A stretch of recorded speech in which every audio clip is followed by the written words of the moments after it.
Good afternoon, everyone. Very excited to have a little chat about this. One of the first products that we've had from Novritsch, but we finally have one, and here it is. It is online now, so the SSR90 is here. A lot of people are going to compare this to the Crytek because they've come out in a reasonable sort of timescale between each other, but we're here to talk about this one. So if you do have any questions about it, you want to know any specific feature, what it's capable of, that's what we're here for. I'm just going to start at the front and work my way back, go through all of the bits on it, and we'll have a little bit of chat about some of the features.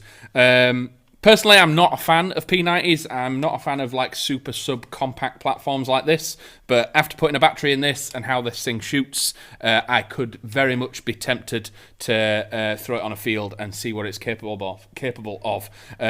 It's got a savage trigger response, really, really good. CQB is going to be awesome. It's gonna, and even as a backup, those guys that are using snipers and wanting a backup, it's not too terribly heavy, so you could definitely run this as a sniper backup. The Insane Lord, what does it come with? Exactly what you see here. So the rail system that's on the top can come off, and there is other parts that you can get for it, like the extended rail system at the front. You can take the top rail off and change it to a low mount rail, etc. The magazine is included, but apart from that, this is what is in the box. But yeah, really, really impressed with it. So we'll go through what this thing can do and why I think it's going to sit very nicely in a lot of people's loadouts. It is obviously slightly different to the EMG one in a few senses, but it has pros and cons between the two. Off the bat, as you can see on the front, it has the standard sort of P90 style flash hider on there. Underneath there is a 40mm counterclockwise thread. Be aware, there is a grub screw on the bottom. Make sure that is fully removed before you try and take the flash hider off. Otherwise, you're going to ruin the threads and you're not going to be able to mount anything on there, and you're going to be stuck with a very short platform, which P90s are meant to be. But if you are wanting to put a Spitfire or Tracer unit on here, just make sure you are very careful with the threads. Coming back, so the one thing that is what I'd probably say is unique to the SSR90, the Novritsch one, is this top rail system. So we have M-LOK on the right and left, and we have RIS on the top. So normally P90s, they have RIS sections on the side, drop down iron sights or anything like that. There are actually no iron sights on this out the box. So again, the rate of fire and what I'll come on to with the capabilities of this thing, I think this has been brought out to be optic ready, so throw an optic on it. Running it as it is, you're basically following the track of the BBs. Its rate of fire will answer the reason for that shortly, but you're basically spraying or you are sort of just putting rounds where you think they need to be. But yes, no iron sights specifically out the box. But the modularity of this front end is something that no other P90s do. So we do have the RIS section at the top and the M-LOK that allows you to sort of thorntail or put different mounts on there, torches, rails, mount anything you want on here in a much more modular way than some other P90s can.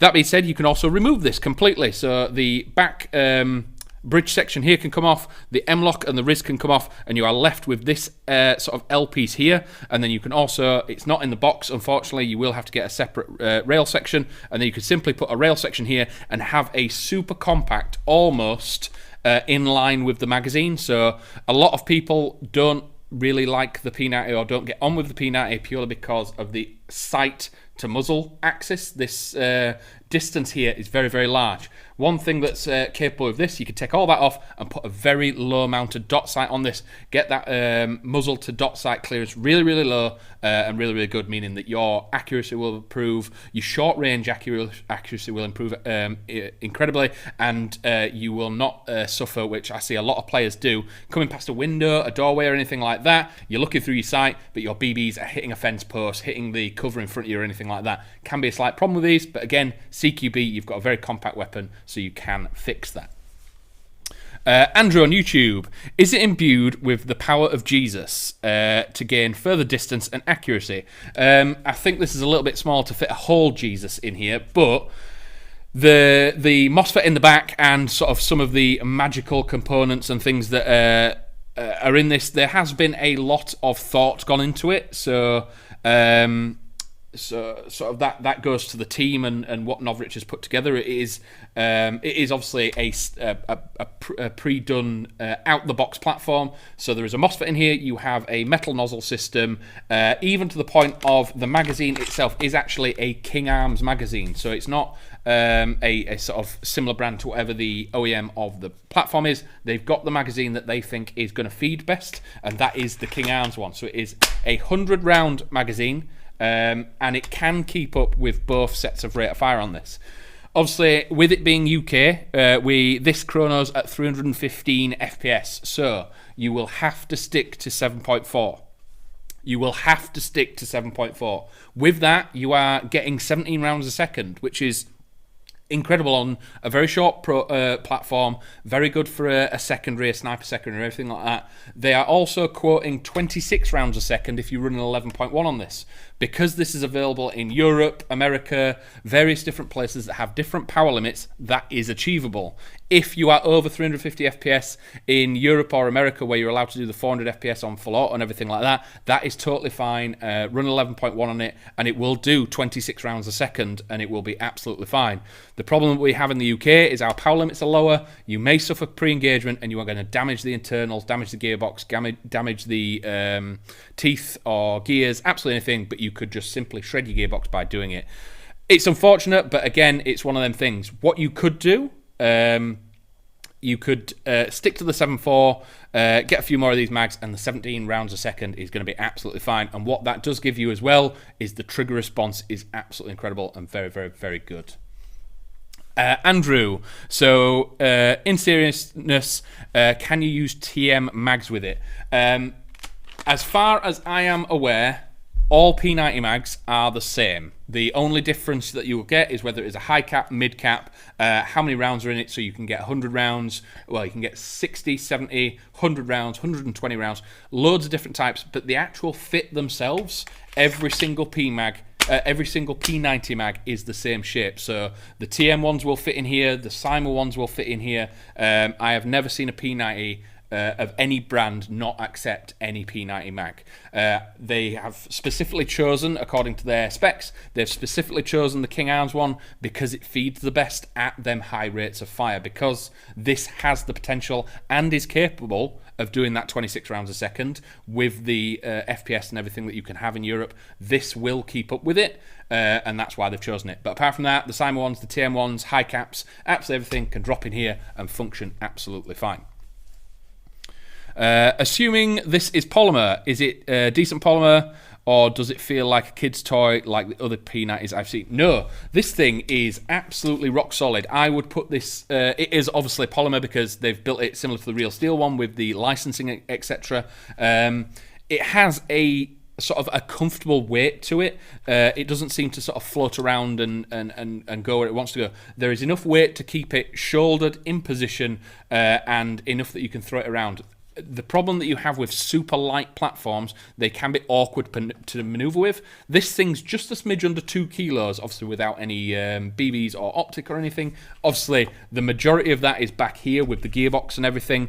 But when it came out, it's comparable to the AMG's polymer. It's definitely not a plastic. It is definitely a polymer. The butt pad at the back is a very dense rubber, so when this thing is shouldered, it is going to be really, really good.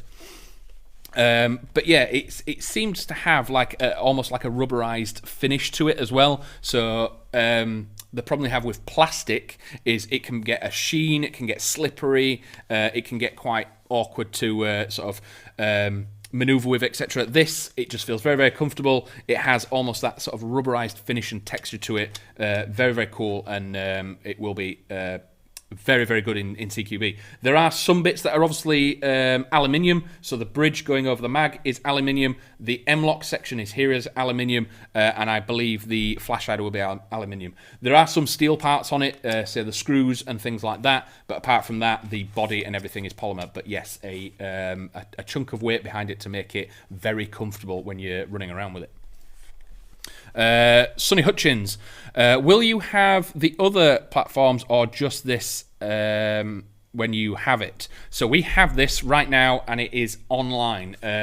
Unsure if we're going to get the other platforms that it does. This was just one that was highly requested from a few people, so we got hold of it. It is available. If you want one now, you can go get one right now, but there are not many of them, unfortunately. So we have some whilst we have some, and we will obviously endeavour to get more as and when we can. So looking at controls and things like that, very similar to other P90s of all different types. You have the mock charging handle that is reciprocating on both sides, and we have the standard selector. The one downside that I will put on this compared to, say, the EMG or other ones is the selector feels quite soft. So when you're in safe going to semi, it has been a couple of the guys in here say it's quite easy to accidentally pull all the way across into full auto. But what you don't have is you do have a locked semi-auto. There are some P90s that are the two-stage trigger even in semi-auto, but it's harder to push past, whereas in auto you've got the two-stage all the way back to full auto. So you can still semi-auto in full auto, but you can pull all the way back and give it a good buzz. Just be aware, it does feel like it's quite a soft selector, so you could quite easily flick it a little bit too far. That's pretty much the only sort of con I found to this one, and this is coming from someone who doesn't really like P90s. A big fan of the flat trigger.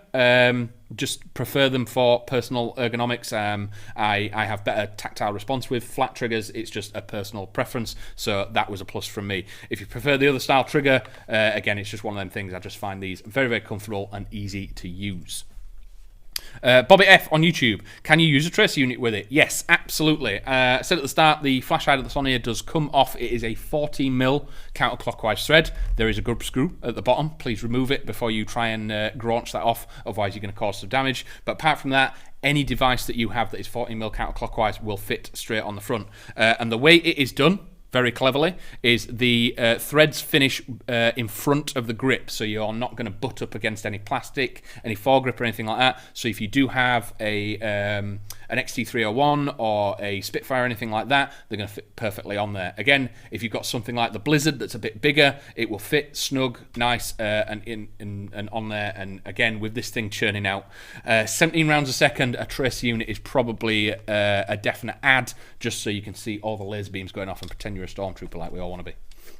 Reaper, if you ran it on a 7.4, could you use a bigger NIM to get better different response?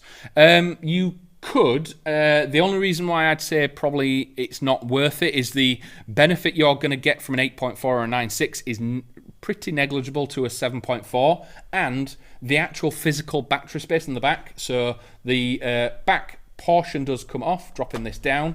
This all comes off. You have a Dean's connector, but your battery space is actually this bit at the top here. So LiPo batteries are inherently smaller than their equivalent in sort of milliamp hours for NIM or anything like that. So you're going to fit a bigger capacity battery in here rather than a higher voltage NIM or anything like that.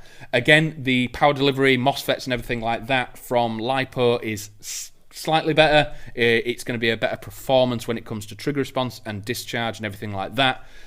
I'd stick to the 7.4 LiPo. It's going to have a better response. It's going to have that solid 17 rounds a second, and you're definitely going to have a chunk of fun. Obviously, the 17 rounds a second you won't be able to use in CQB, where this is going to shine a lot, but a high rate of fire as a byproduct of a high rate of fire is a very good initial trigger response. So CQB, what you're losing with the high rate of fire, you're gaining with a solid trigger response. Them snapshots around corners, you're going to definitely get a few extra hits in. What's the difference between this and the Crytac? Off the bat, the magazine. The magazine and the bolt stop is initially the pro-con between the two. So the Crytac has a little switch and a switch in the mag that when it unpresses, it shuts the platform down, stops firing, so you know you've run out of BBs. For that to work, you need the proprietary mags. Again, there's a con, but again, you can use any mag. We'll go into it. Drop in, you will just lose the bolt function. The trigger response and the rate of fire is better on the SSR version, and I sort of prefer this M-LOK style and low profile system at the front. Again, apart from that, it just comes to sort of personal preference with the slight different in aesthetic look with the finish on the plastics or anything like that. But it comes down to rate of fire, trigger response, or a bolt stop system. It goes between obviously the MOSFET and everything, and this is assistingly with that. Is a standard system inside the Crytek, but they're very, very close. Again, this is better on the budget. But it's a hard choice actually. It genuinely comes down to whether or not you want a bolt lock system, limits you to the proprietary mags if you want them, or you want the rate of fire and the trigger response, which this gives you. And I do believe this is a hair lighter as well. I think the EMG and the Crytek one is a chunk over 2 kilos. This is under, so it is a lot lighter as well.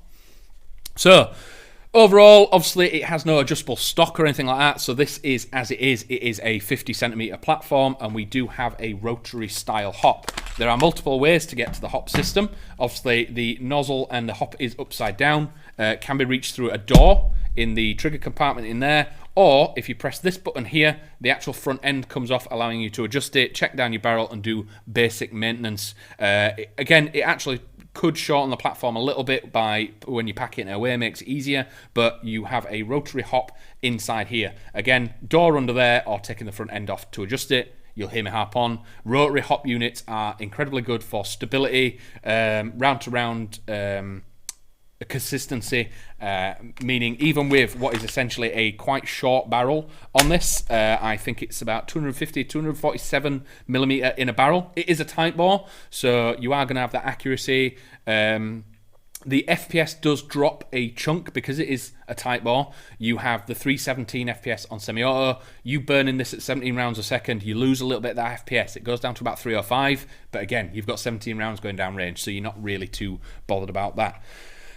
We do have a couple of Sling Points as well, which is a bonus. Very different to other P90s. You've got the standard one at the bottom where the stock slip that wraps around the whole thing and is the standard P90 Sling Point goes on the bottom here, but they have added a QD point at the back here and one matching on the other side. So very easy to single point this, adding to that backup capability. Sniper players, again, sub 2 kilo, 17 rounds a second, incredible trigger response. It's going to be an absolute classic as a backup platform. Someone comes in that engagement range and you just want something that's a panic button, point and spray this. It's quite wieldable in one hand because you can lock it against your elbow and move around like that. If you're carrying your long as well, creeping through bushes, you have this. Whereas some other platforms, say the MP5, it's a bit longer, it's a bit stockier.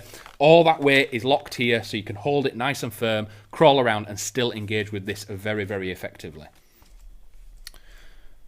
This is a bit off topic. What sling is good to use on a Cymer MP5? Can find anything. It depends on which Cymer MP5. There's a couple of ones.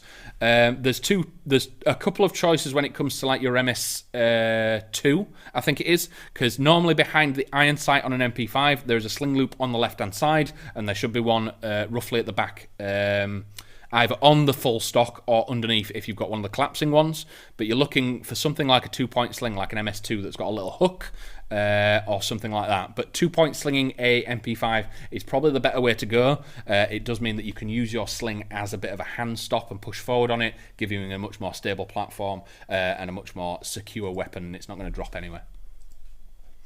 Will you have the SS4 on patrol base? We don't know yet. We got this in because it was highly requested and we had access to it. But if people are wanting us to look at more of Novritsch's items, we are definitely interested in doing that.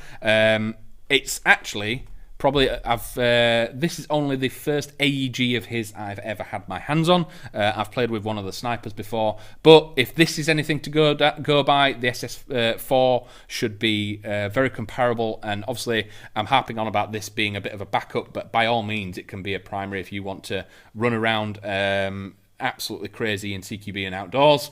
Rate of fire, trigger response is absolutely incredible, and if they've done the same job with this as they've done with the SSR4, it's going to be an absolute killer of a platform, so would definitely enjoy getting my hands on that. So we've covered a few things: the 14mm counterclockwise thread, the rail system on the top with the M-lock and the RIS, the 100 round King Arms mag. So As I said earlier, the King Arms mag has been specifically chosen for the rate of fire. It can keep up with it. It feeds absolutely 100%. And it is a solid magazine. Locks in there really, really nice and tight. We also have a rotary style hop in here and a metal nozzle system, giving really good air seal, really, really good consistency. Watching the video back with the full auto video that we did on TikTok and Instagram, it was absolutely consistent between shots, and the rate of fire was absolutely excellent as well. So that's just a combination of manufacture and QC when it comes to building it.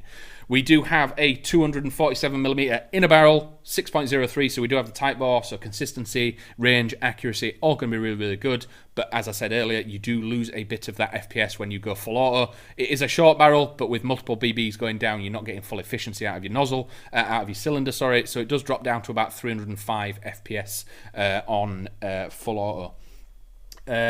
Apart from that, I think we've covered absolutely everything. There are still tons of people asking questions, so it's always great to see. But yeah, for someone that is not a fan of a P90, I have been very, very much impressed with this. If you want any further details, if you're looking at budget or anything like that, it is on the new products page right now. We have a full spec and attributes set written out.